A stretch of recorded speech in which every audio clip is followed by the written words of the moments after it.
No dejes de correr. Yo sé que tú puedes. ¡Vamos!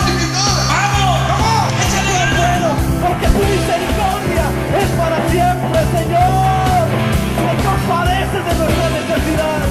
Te compadeces como el Padre se compadece de los hijos.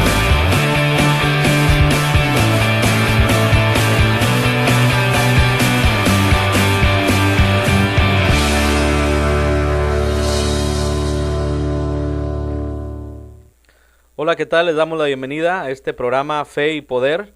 Estamos muy contentos por poder grabar esta emisión que además se está transmitiendo en vivo a través de Ustream y se está grabando también para el canal de YouTube Fe y Poder y para el canal 23 de Cable Tauro, donde se estará transmitiendo constantemente sus programas de Fe y Poder.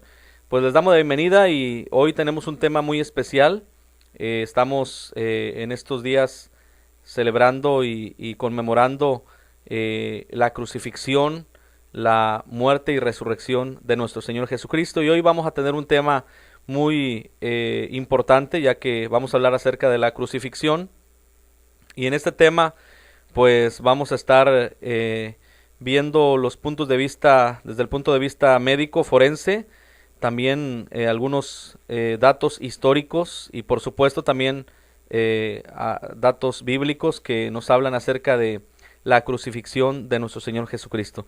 Les invito a que me acompañen en una oración para estar iniciando así con este tema de la crucifixión y dejar en manos de Dios para que sea de mucho provecho y bendición a todos los que nos escuchan. Oremos a Dios.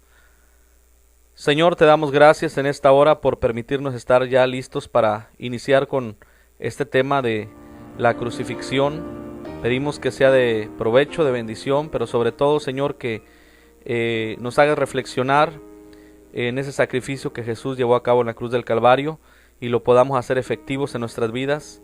A todos aquellos que nos escuchen, Padre, que sus corazones estén abiertos y sea de grande bendición ese tema, Padre, así como para aquellos que ya te conocen, se afirmen más en la fe en Jesucristo y podamos así tener un más amplio conocimiento acerca de la crucifixión. Nos ponemos en tus manos, Señor, en el nombre precioso de Cristo Jesús. Amén.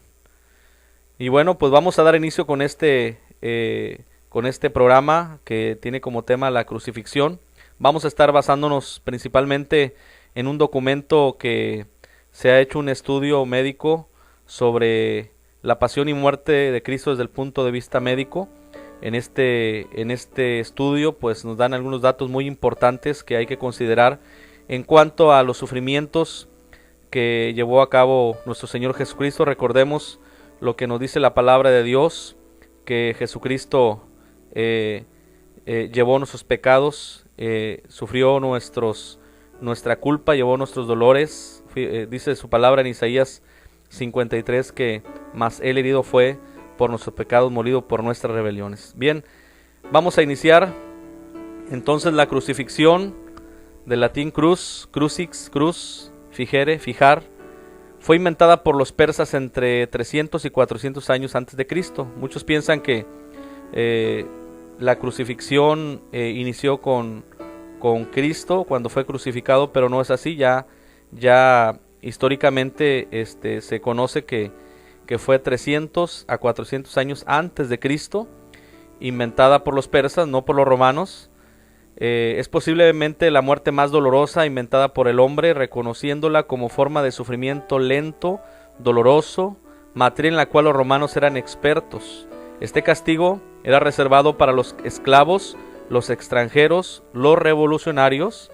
Recordemos que a Jesús se le crucificó por causa de que por el llamarse rey de los judíos y pues esto era ya un motivo para pensar que él se estaba rebelando contra Roma, contra el emperador y pues esta fue la causa, ¿verdad?, por la que inclusive en el títulos esa fue la causa por la que se crucificó a Jesús.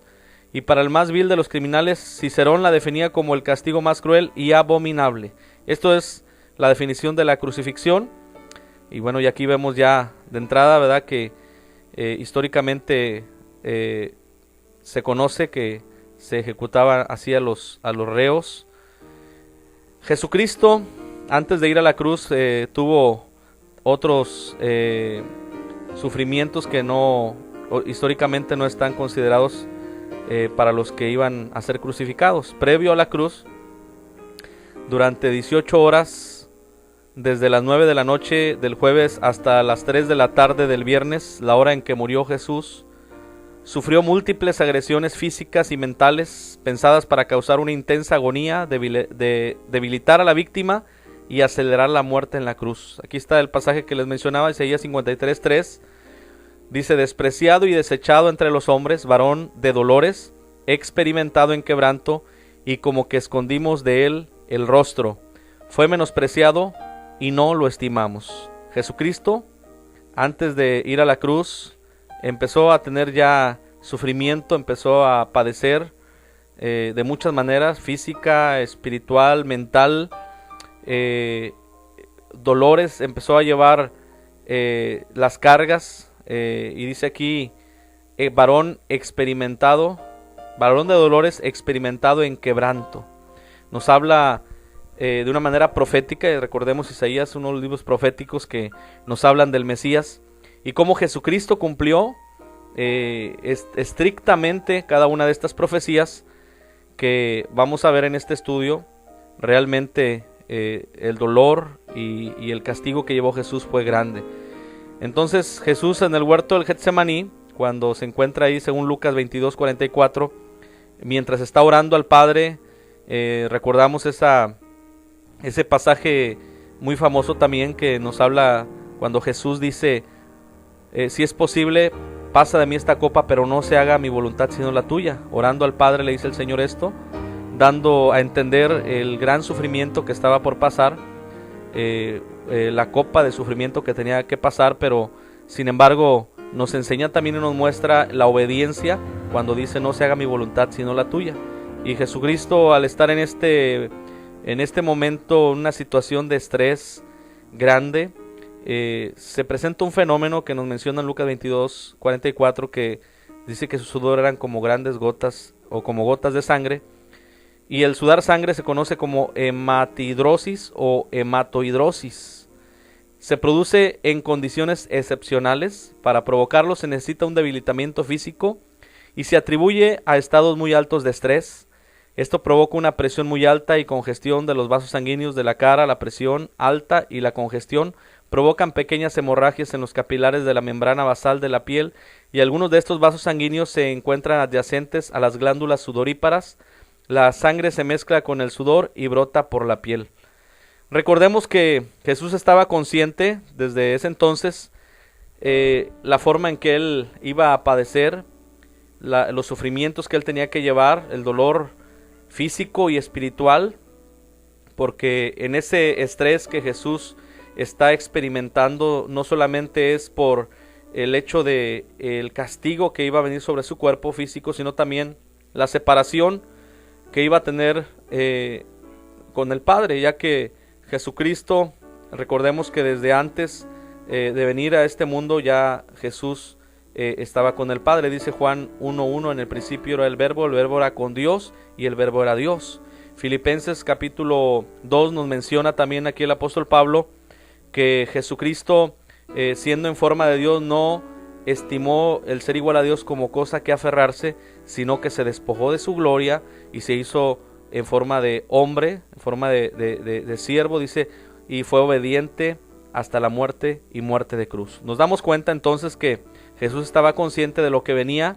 Él conocía perfectamente cuál era el propósito de su venida a este mundo y sabía los sufrimientos que tenía que enfrentar. Por lo tanto, el sufrimiento físico, el conocer todo esto y saber también que iba a haber una separación con el Padre, ya que desde que nació siempre el Señor estuvo en comunión con el Padre, mas sin embargo un momento en que Jesús se separa del Padre al estar en la cruz, ya que toma el lugar de nosotros, Él se echa a sí mismo, ¿verdad?, los pecados y las culpas. Dice en Isaías 53, dice que Él fue herido por nuestros pecados y molido por nuestras rebeliones.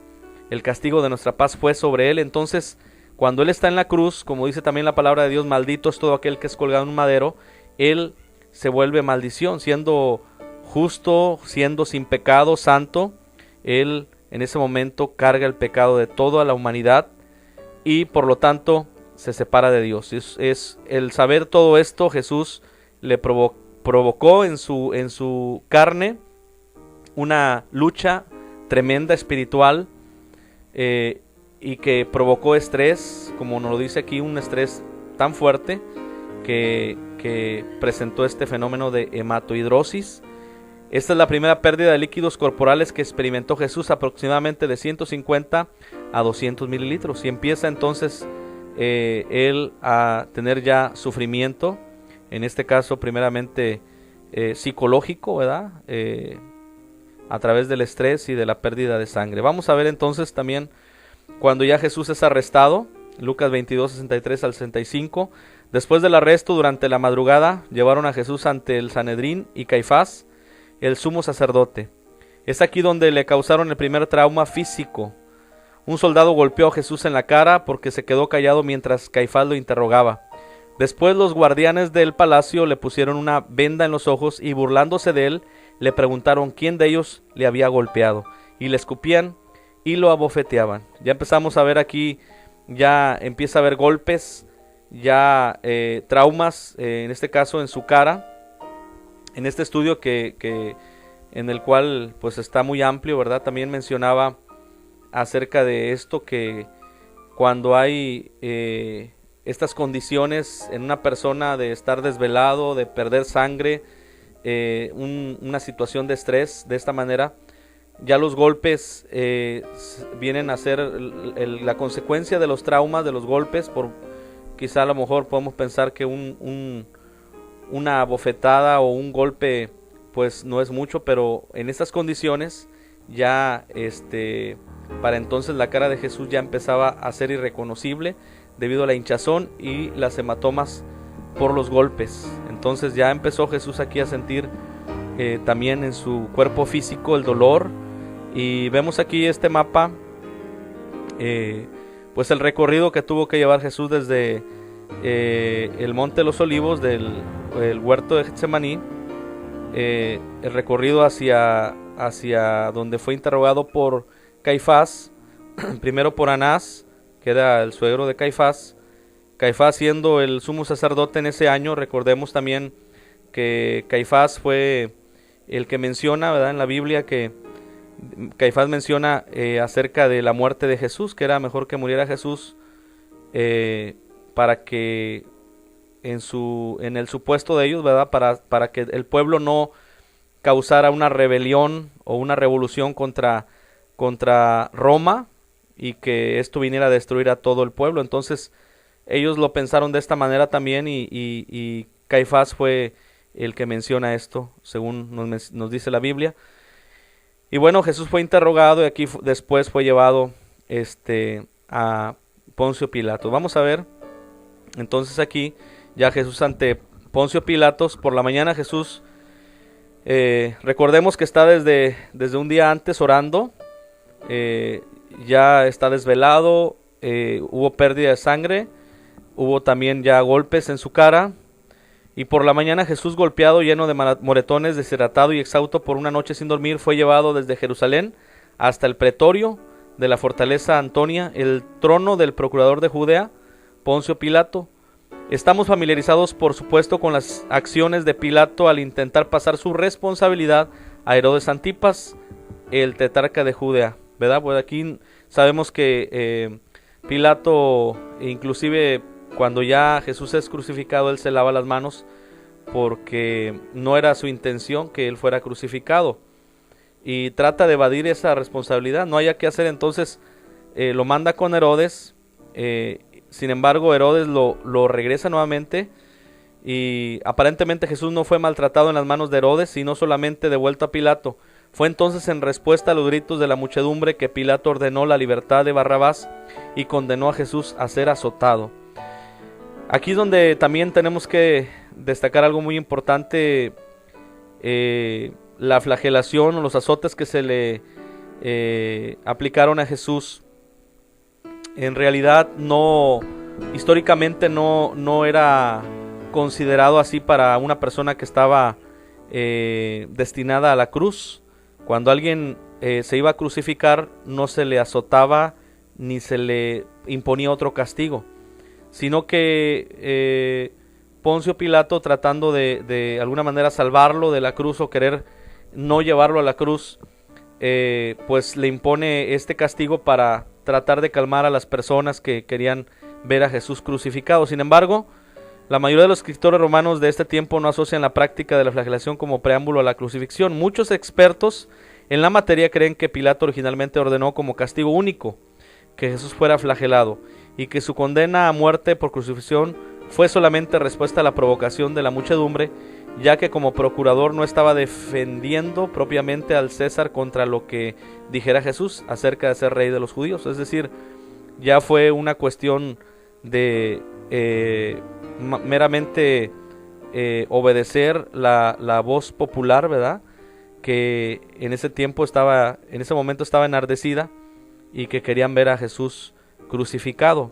Sin embargo, también al suceder esto de la flagelación antes de la crucifixión, cumple con lo escrito en la palabra de Dios en las profecías. Recordemos que Jesús, como Mesías, tenía que cumplir las profecías que se habían escrito de él, acerca de él, y encontramos más de 300 profecías bíblicas acerca del Mesías que Jesús las cumple, y que una de ellas, pues lo vimos hace unos instantes, en Isaías 53 nos menciona del tipo de sufrimiento que tendría que llevar a cabo el Mesías. Y aquí encontramos en estos 39 azotes con el flagrum, ¿verdad? Sabemos que el flagrum, históricamente, este látigo que era de correas correas de piel o de cuero, que en sus puntas tenían esquirlas de plomo con pedazos de hueso, ¿verdad? Astillas de hueso que al ser azotadas sobre la piel, pues desgarraban y producían un dolor intenso. Los judíos tenían una ley antigua también que prohibía más de 40 azotes. Por eso es que encontramos que fueron 39 azotes, y ellos eran muy estrictos en la ley. Entonces, en el caso de que alguien muriera a causa de los azotes, pues ellos estaban cumpliendo solamente con la ley, ¿verdad? Y también se lavaban las manos en cuanto a que alguien muriera. Entonces el que aplicaba los azotes, el legionario romano, que también era conocido como los lictors, ¿verdad?, soldados muy agresivos, soldados que eran conocidos por inclusive disfrutar de castigar o de someter a sus víctimas con este tipo de castigos, y aunque no lo disfrutaran, ellos estaban obligados a ejercer este tipo de dolor, de infringir este tipo de dolor, ya que si no lo hacían así, pues ellos también eran expuestos a este castigo. Entonces este soldado, el legionario romano, con el látigo en la mano, era un látigo corto que consistía en muchas correas pesadas de cuero con 2 bolas pequeñas de plomo, piedras o huesos en las puntas de cada una. El látigo pesado fue lanzado con toda su fuerza una y otra vez sobre los hombros, espaldas y piernas de Jesús. Aquí vamos a ver una imagen que nos muestra cómo es que se llevaba a cabo esta flagelación, de una manera tal que la persona que estaba siendo castigada sufriera lo más posible sin que le causara la muerte. La intención de estos soldados romanos era infligir el máximo dolor posible, pero sin dañar los órganos internos. Entonces, de esta manera vemos aquí las flechas, el sentido en el que se daban las flagelaciones, los latigazos que desgarraban la espalda, y posteriormente se volteaba también por el frente a la víctima, y también hasta las pantorrillas. Encontramos pues que Jesús, al recibir estos azotes, su cuerpo quedó desfigurado completamente desde su espalda hasta las pantorrillas, y desde el frente, ¿verdad?, sus pectorales hasta hasta sus piernas. Y nos damos cuenta así que se cumple otra profecía, ¿verdad? Que dice en Isaías que le veremos más inatractivo para que le deseemos. Aquí nos damos cuenta entonces que Jesús está cumpliendo varias profecías con este tipo de castigos que históricamente pues está comprobado y está demostrado que se llevaban de esta manera. Como lo dijimos hace rato, no era común que se hiciera esto con alguien que iba a ser llevado a la cruz. Sin embargo, el caso de Jesucristo fue excepcional y además estaba cumpliendo así lo que había sido escrito del Mesías. Después de esto encontramos que también se le coloca una corona de espinas. Después de este castigo que experimenta el Señor Jesús, fue abandonado dentro de un espacio confinado con un batallón de 600 pretorianos, cuerpo de guardia del emperador romano, famoso por su corrupción. Se sabe muy poco de lo que pasó entre aquellas paredes. Ponen una capa sobre los hombros, se coloca un palo en la mano como cetro. Todavía necesitan de una corona para hacer completar su burla. En Asia y América la planta usada se le conoce como corona de espinas de Cristo. Es una planta oriunda de Madagascar y se conocía en tiempos de Cristo. Un bulto pequeño de ramas flexibles cubiertas con espinas largas, normalmente usadas como leña, trenzado en forma de corona, se la incrustaban en el cuero cabelludo. Otra vez hay un sangrado abundante. El cuero cabelludo es una de las áreas más vascularizadas del cuerpo. Aquí tenemos esta imagen. Vemos normalmente la imagen que tenemos de la corona es como esta que está acá arriba.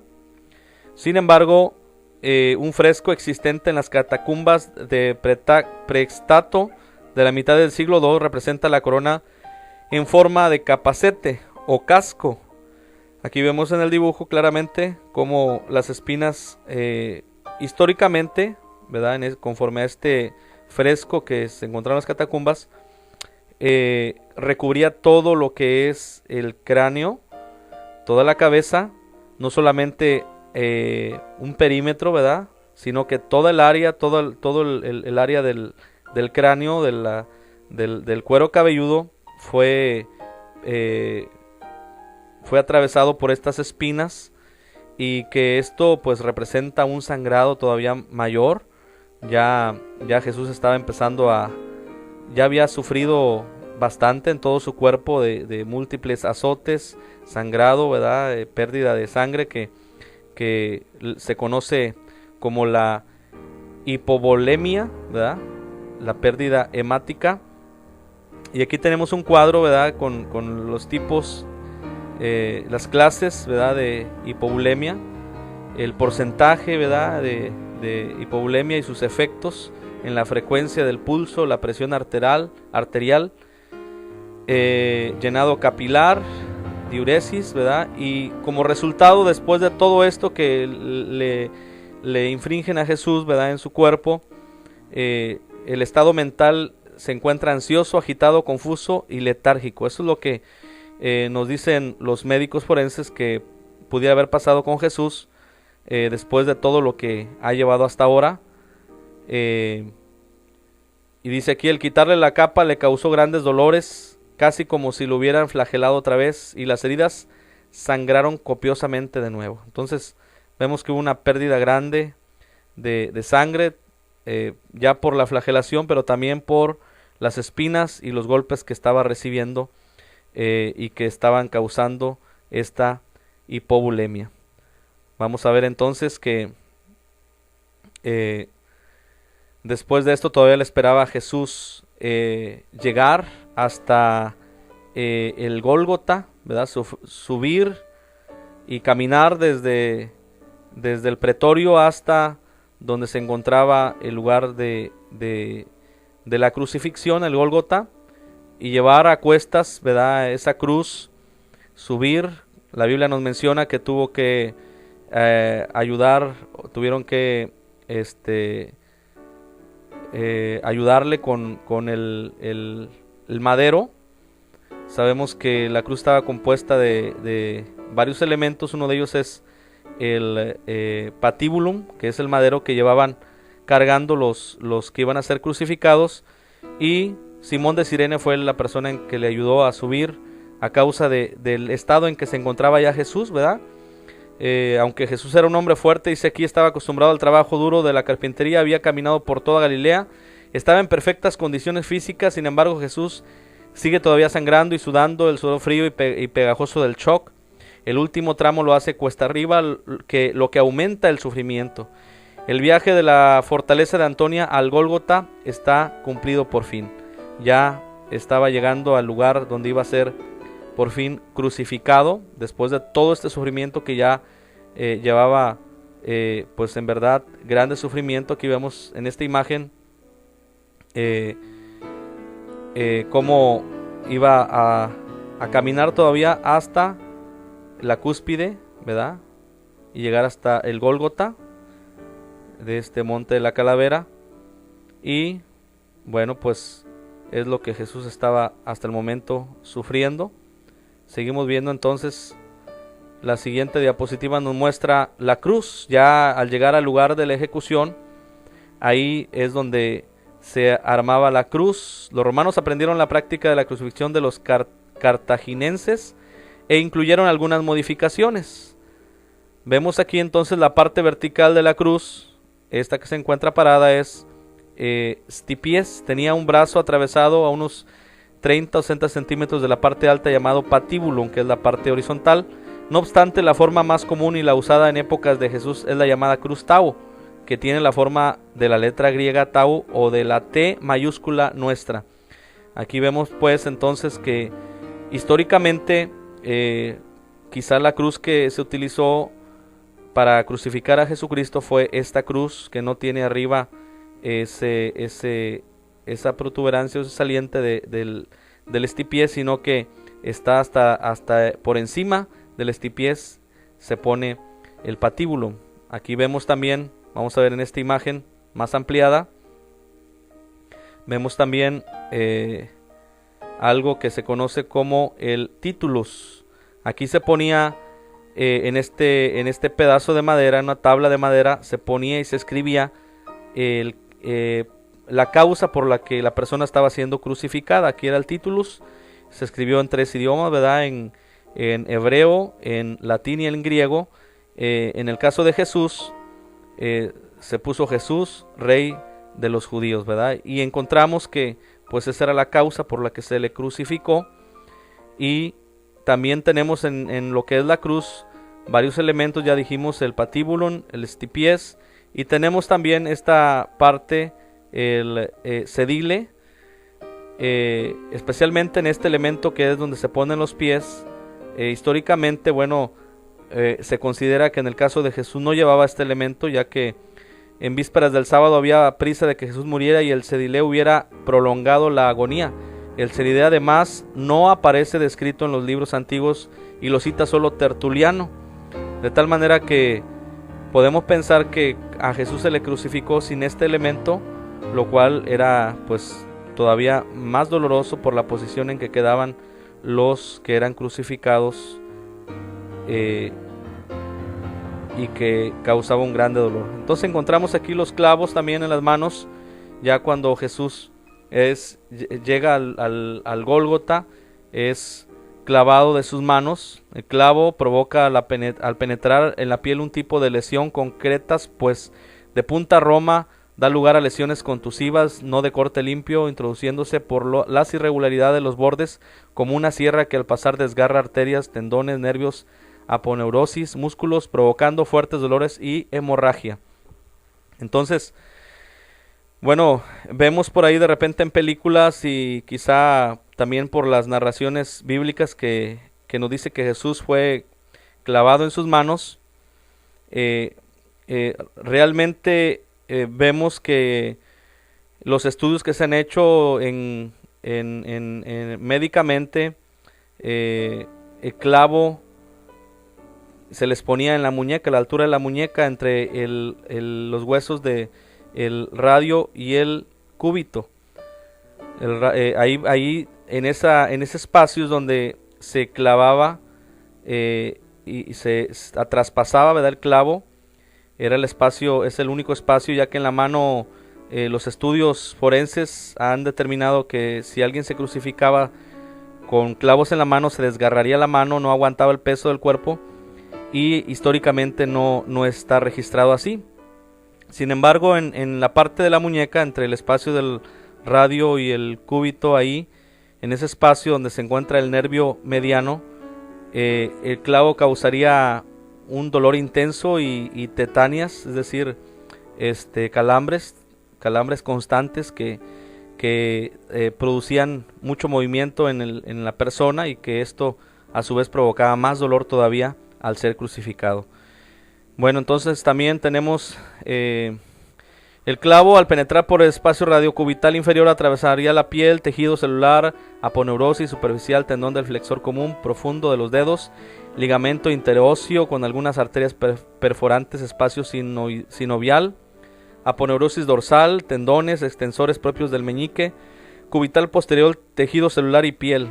En este espacio habría unas graves lesiones por daño del nervio cubital y del nervio mediano. El pulgar se flexiona por parálisis de la rama motora del nervio mediano. Todo es lo que ocasionó en el caso de Jesús el que se le atravesaran estos clavos en sus manos, y ya estaba causando un grande dolor y también pérdida de sangre, pero sobre todo dolor y intenso y tetáneas, es decir, calambres constantes. En los pies también los investigadores coinciden que, salvo la disquisición de un clavo para cada pie, una para los dos, se penetró a través del espacio existente entre el primero y el segundo, o el segundo y el tercer metatarsiano, por delante de la articulación del isfranc.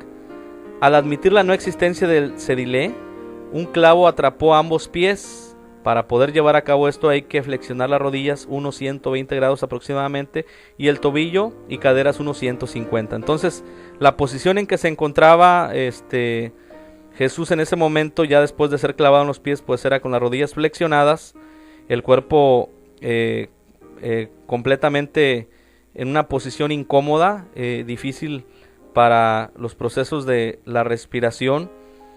Y en ese momento pues era levantada y izada la cruz por un sistema de poleas, o por medio de una cuerda que le izaba al poste vertical que estaba clavado en el lugar donde se iba a proceder a la crucifixión, con la altura de la cruz que quería evidenciar a la persona condenada, que sirviendo de ejemplo y de escarmiento para los demás. Para unos, los ladrones fueron clavados en una cruz humilis y Jesús en una cruz sublimis.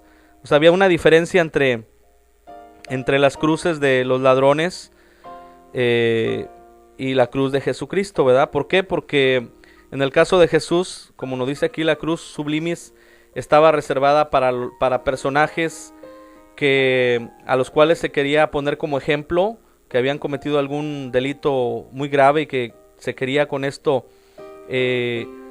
pues atemorizar o dar un ejemplo, ¿verdad?, de castigo para las personas que lo veían. Y en este caso Jesús se cree que fue clavado en una cruz sublimis. Por eso es que vemos en las imágenes las cruces de los malhechores, de los ladrones, a los costados de Jesús más pequeñas y la de Jesús más alta, porque Jesús fue clavado en una cruz sublimis, ¿verdad? Entonces ahí encontramos también que al estar en la cruz, Jesucristo estaba en un proceso. Veamos en este ejemplo, ¿verdad?, en esta imagen, voy a ponerla en grande para que se vea un poquito mejor. Vemos en esta imagen cómo la persona crucificada, en este caso Jesucristo, ¿verdad?, al estar en esta posición, recordemos que para respirar necesitamos expandir la caja torácica, inhalar y después pues comprimir la caja torácica para exhalar, ¿verdad? En este caso Jesús, estando con brazos abiertos, podía inhalar pero no exhalar el aire. Entonces el proceso de la respiración se complicaba, ¿verdad?, ya que para poder exhalar tenía que levantar, enderezar sus rodillas para poder exhalar. Esto causaba dolor en sus piernas y en sus brazos, y además de que los temblores, los calambres constantes que tenía causa del dolor, pues hacían que no pudiera completar, ¿verdad?, todo el proceso de la respiración, y empezaban a acumularse gases tóxicos en su sistema, ¿verdad? Vemos aquí entonces que Finalmente se acumulan dióxido de carbono en los pulmones y en las vías sanguíneas, ¿verdad? Empezamos a ver ya un proceso de intoxicación, y como resultado también de esto, bueno, en el cerebro empieza a faltar el oxígeno, y finalmente los calambres disminuyen parcialmente, ¿verdad? Es un proceso muy complicado, ¿verdad? De hecho, por eso la crucifixión era considerada una de los peores tormentos en aquellos tiempos, ya que la persona moría de múltiples factores, lentamente, pero con mucho dolor y con mucho problemas para respirar, que causaban asfixia gradual. Aquí vemos entonces pues que Jesús empezaba ya a tener quizá pérdida del conocimiento, pero antes de todo esto, antes de que Jesús empezara a tener todos estos síntomas ya para finalizar, Jesucristo es cuando entrega, primeramente declara y dice consumado es, ¿verdad? Donde ha cumplido con cada una de las profecías bíblicas conforme a la palabra de Dios. Nos damos cuenta, siempre Jesús cumplió la palabra. Él dijo, no vino para abrogar la ley, sino para cumplirla. Y como el Cordero de Dios tenía que llevar a cabo ese sacrificio de una manera perfecta, Jesús en ese momento declara y dice consumado es. Posteriormente, cuando Jesús entrega el Espíritu y se entrega a Dios, y dice, Padre, en tus manos encomiendo mi espíritu, en ese momento ya Jesús muere. Físicamente vemos como en su muerte la causa, pues ahorita vamos a ver lo que los forenses pudieron haber determinado en la muerte de Jesús. Sin embargo, recordemos que en ese tiempo que Jesús fue crucificado, iba a empezar el día de reposo. En la tarde, entonces, para que no fuera profanado, los judíos pidieron que los hombres condenados se bajaran de las cruces. La manera común de determinar la crucifixión era la crucifractura, el rompimiento de los huesos de las piernas. Cuando llegaron a Jesús vieron que ya no era necesario hacerlo con él porque estaba muerto. Y para estar seguros de su muerte, ya que se hizo un juicio legal, ¿verdad? Un juicio legal acerca en torno a la crucifixión de Jesús, y tenían que comprobar que él estuviera muerto. Entonces tuvieron que el soldado atravesar una lanza en su costado, y el legionario clavó su lanza en el quinto espacio intercostal y llegó hasta el pericardio, la envoltura externa del corazón, de donde salió agua y sangre coagulada, evidencia de que Jesús había muerto, ¿verdad? Encontramos entonces que ya para ese momento se dan cuenta que Jesús efectivamente estaba muerto. Recordemos que todo esto se hizo de una manera conforme a las leyes establecidas, ¿verdad? entre los romanos y también la ley judía, y no había margen de error en que se pudieran haber equivocado, ¿verdad? En cuanto a la muerte de Jesús. Por ahí hay gente que dice que Jesús no murió, que Jesús no sufrió en la cruz porque pues siendo Dios, o que Jesús tenía poderes especiales para no morir, ¿verdad? Bueno, todo esto no tiene sustento. Sin embargo, sabemos que la muerte de Jesús fue legal.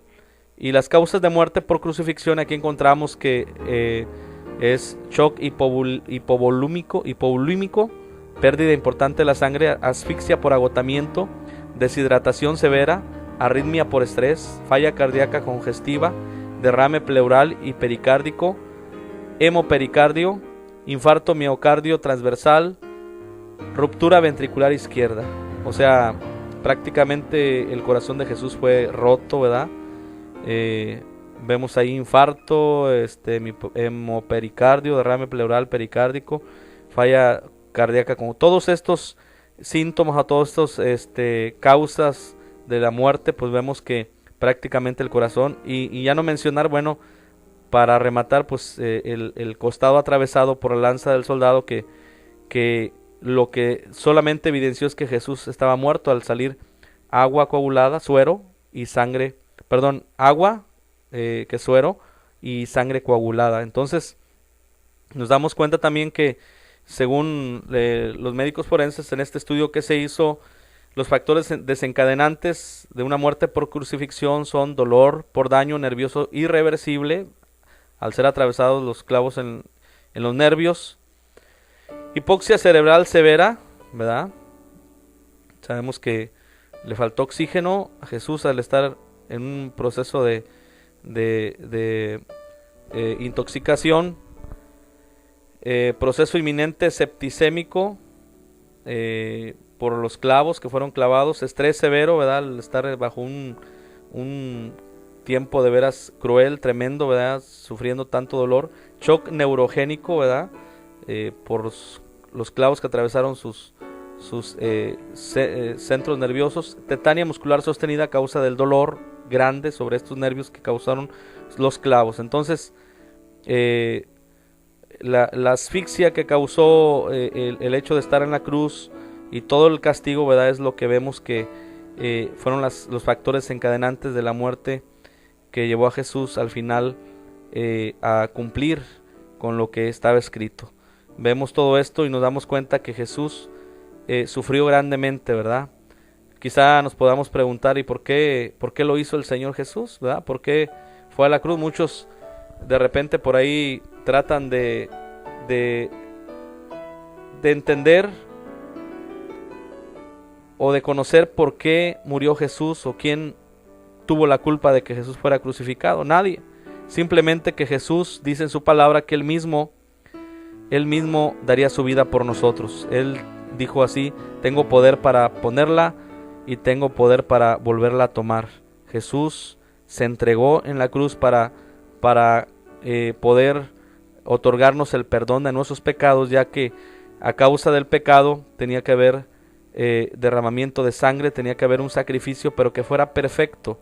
No cualquier sacrificio, no cualquier persona podía entregarse en esa cruz. Tenía que ser una ofrenda agradable a Dios y alguien que no tuviera pecado para que su sacrificio valiera, de tal manera que pudiera justificarnos a todos. Y Jesús lo hizo por nosotros, y encontramos entonces que al Jesús morir en la cruz del Calvario nos otorga el perdón por nuestros pecados, y de esta manera podemos nosotros recibir la salvación y la vida eterna si es que creemos en Jesucristo, ¿verdad? ¿A qué nos lleva todo esto? Pues saber que Jesucristo al sufrir en la cruz del Calvario también llevó nuestros pecados, y lo hizo para que nosotros no tuviéramos ya que padecer las consecuencias del pecado. Recordemos que la Biblia nos dice que la paga del pecado es muerte, mas la dádiva de Dios es vida eterna en Cristo Jesús.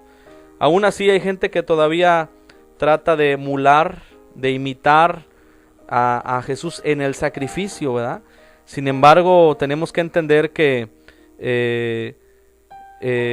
Jesús lo hizo porque nosotros éramos incapaces de llevarlo, ¿verdad?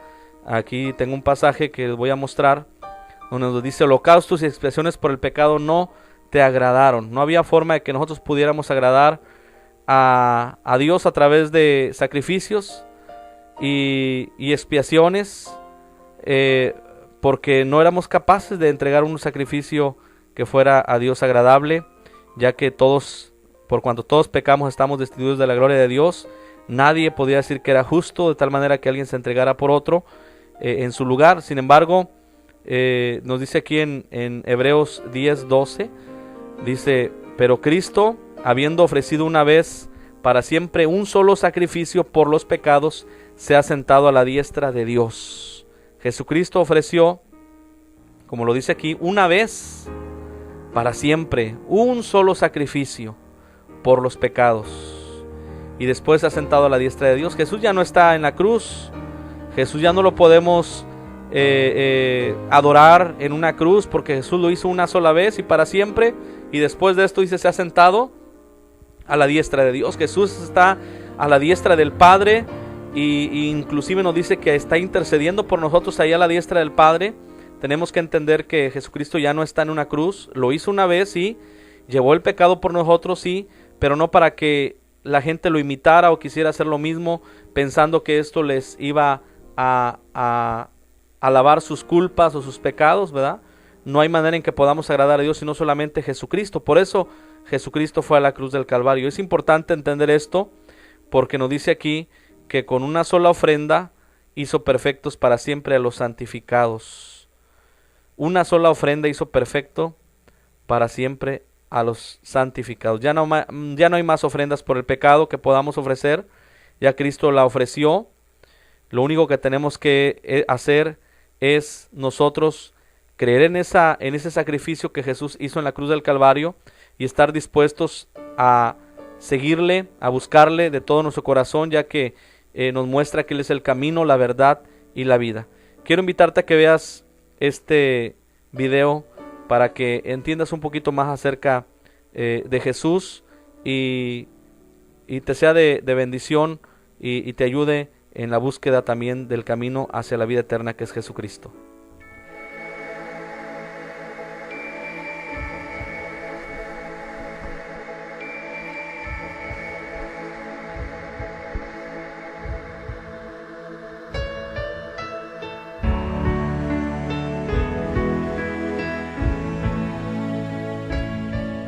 Dos 2000 años atrás nació un hombre, contradiciendo las leyes de la naturaleza.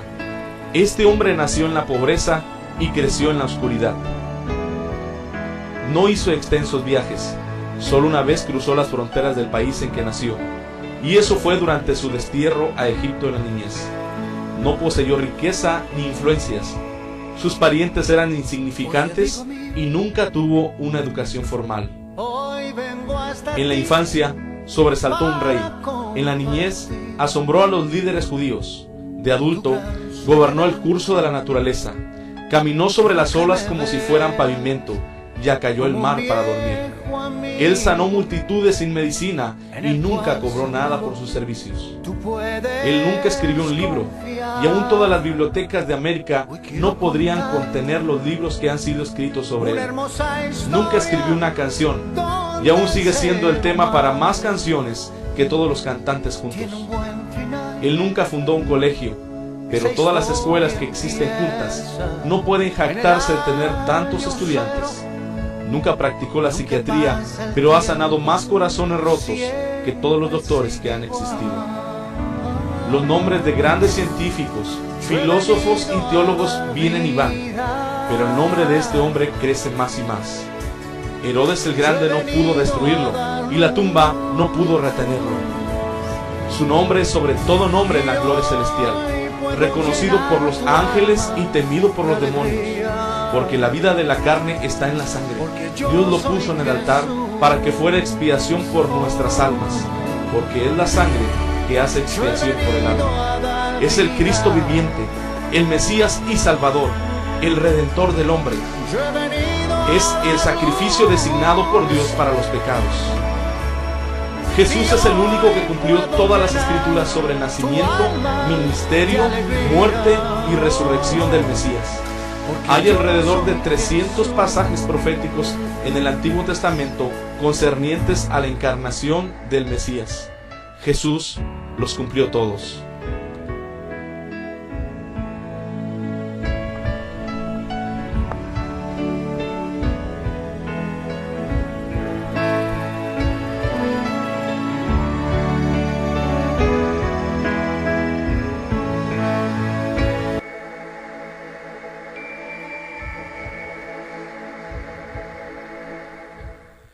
Bien, pues estamos viendo en este video que nos habla acerca de Jesucristo.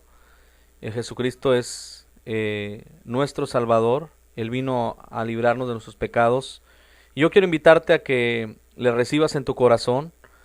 Hoy has escuchado este tema, has visto cómo murió Jesús y lo que sufrió en la cruz del Calvario.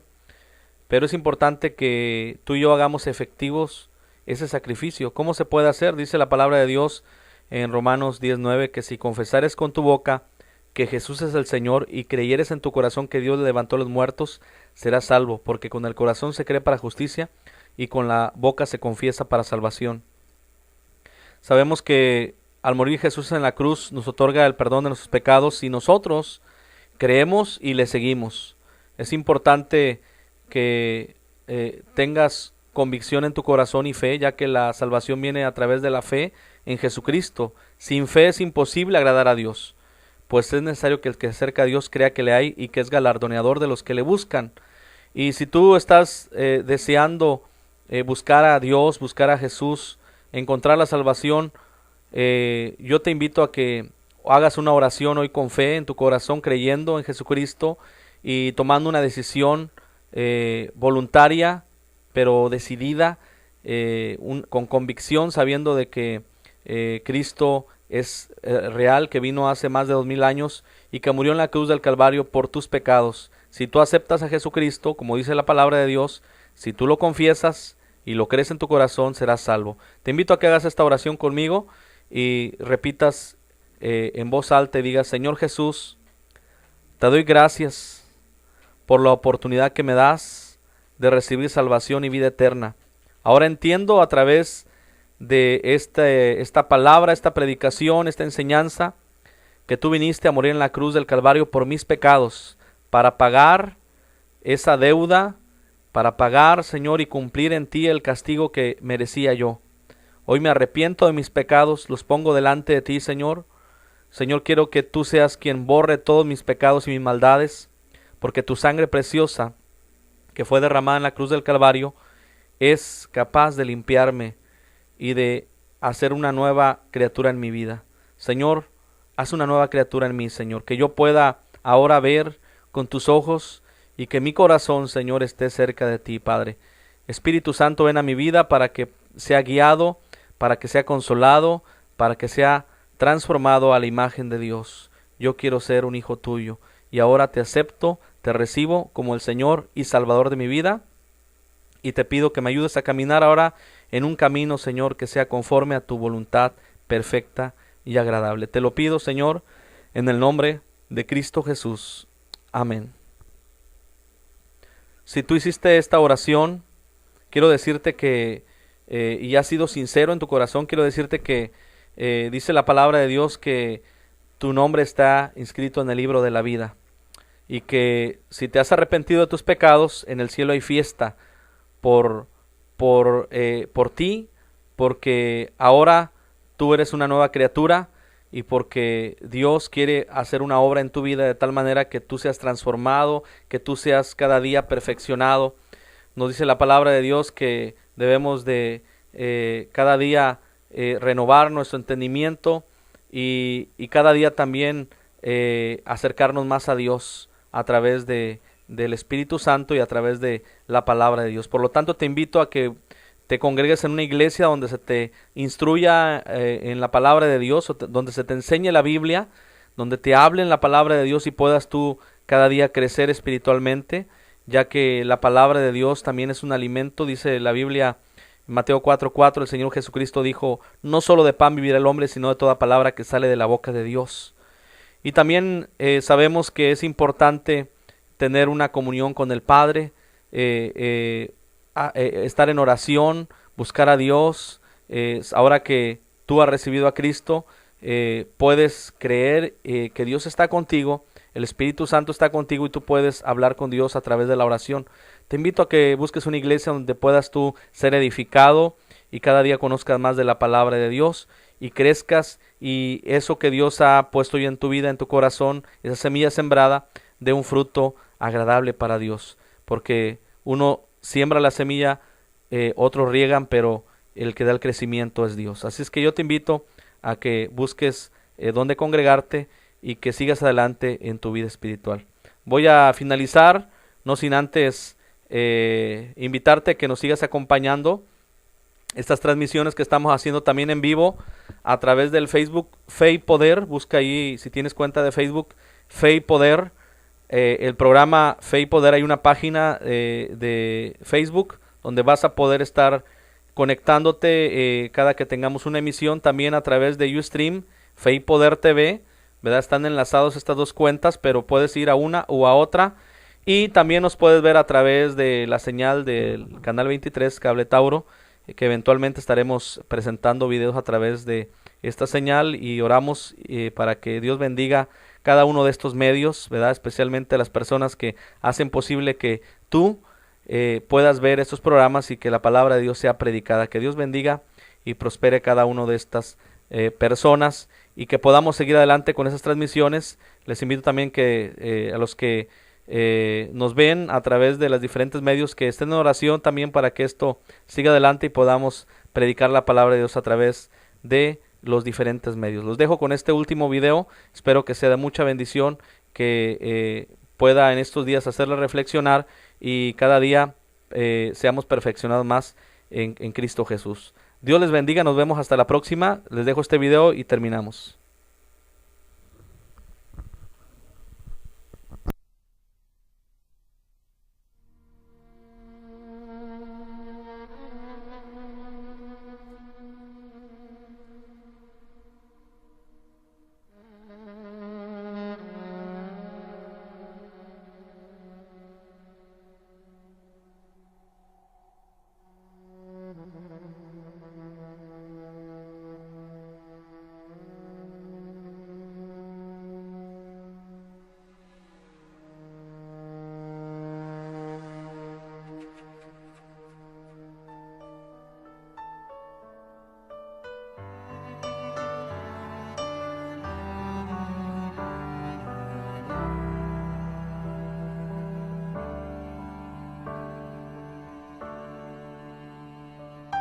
En tu gran amor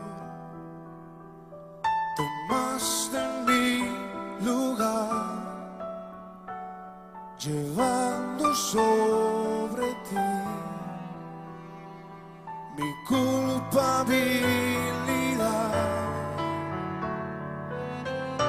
No lo puedo imaginar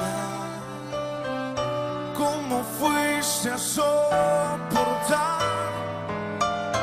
el dolor de tus heridas, pues me amaste sin medida. Déjame hoy besar las heridas de tus manos y tus pies, las heridas que pecando provoqué. Déjame reclinar mi mejilla en tus espaldas y llorar por haberles lacerado en mi maldad. Déjame hoy besar las heridas de tus manos y tus pies, las heridas que pecando provoqué. Déjame reclinar mi mejilla en tus espaldas y llorar por haberlas lacerado en mi maldad. No merecía tanto amor.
vida. But from this moment on, God has planned out my life. Dios había usado a este hombre a través de la palabra de Dios para impactar mi vida y hacer un cambio en mi vida. No dejes de correr. No, stop running. Yo sé que tú puedes.